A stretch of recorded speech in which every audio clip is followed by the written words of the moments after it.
Exactly কি বলতে পারবে এই টাকাটার অ্যামাউন্টটা কার কাছে আমি চাইছি?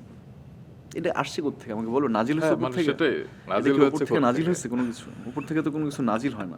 পড়ানোর সময় মানে এত সাকসেস পেলে তুমি, আরেকটা বিষয় চাওয়ার হয়ে গেল যে শরীফুল রাজ 30 লাখ টাকা চাইছেন সবার কাছে, এবং যেটা নিয়ে অনেক film director like Badiul Alam Khokon, Kazi Hayat, প্রয়াত সোহানুর রহমান সোহান তারাও বলেছিল ছেলেটা বেশি বাড়াবাড়ি করে ফেলছে। আচ্ছা, তো এই তথ্যটা সেই সময় কতটুকু সঠিক ছিল? সঠিক ছিল ব্যাপারটা, আমি তো ওই যে বললাম না, কোনো কিছুর ভ্যাকুয়াম হলে সেটার তো প্রেশার আছে। প্রেশার বলতে হ্যাঁ আমি সিনেমা করতে চাই, বাট কেউ ফোর্স করে তো আসলে সিনেমা আর্ট ক্রাফট হয় না। মানে একটা হচ্ছে চাপায় দেওয়া, একটা হচ্ছে করানো, করতেই হবে। তো আমি তো খুব মেক বিলিভের জায়গায় বিলিভ করি যে আমি একটা জিনিস বিলিভ করার পরে একটা কাজ করি, যে সেটা যেই কাজই হোক। সেটা মানে এমন না যে শুধু সিনেমা সেন্ট্রিক কোনো কাজ, আমার পার্সোনাল কাজও আমি খুবই, যে আমি জেনে শুনে বুঝে এটা কেন করছি এবং এটা করার পরের ফিডব্যাক কী হবে, আমি তো ভাবে প্ল্যান করি। হ্যাঁ, ওই টাইমে আমি একটা চাপ খাই হচ্ছে সবাই আমাকে সিনেমার জন্য ডাকছে, বাট হ্যাঁ কারো কাছে টাকা আছে, কেউ আমাকে টাকা দিতে যাচ্ছে,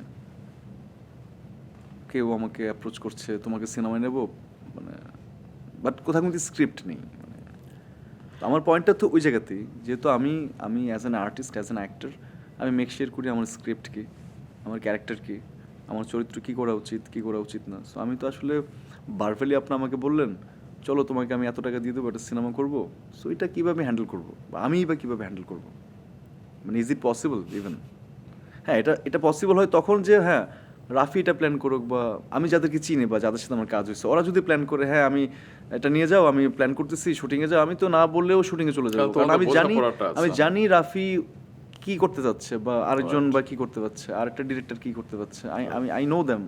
সো ওদের উপর আমি ভরসা করতে পারি। বাট যে মানুষটা আমাকে অ্যাপ্রোচ করছে without any script, with the money, তো ওইটা তো আমার জন্য একটা প্রবলেমেটিক বার্ডেন।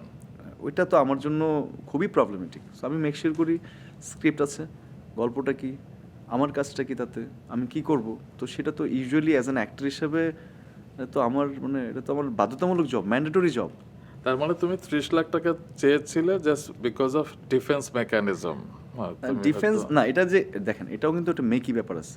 এক্স্যাক্টলি কি বলতে পারবে এই টাকাটার অ্যামাউন্টটা কার কাছে আমি চাইছি? এটা আসছে কোত্থেকে আমাকে বলো? নাজিল হয়েছে উপর থেকে? সেটাই এটা কি উপর থেকে নাজিল হয়েছে কোনো কিছু? উপর থেকে তো কোনো কিছু নাজিল হয় না।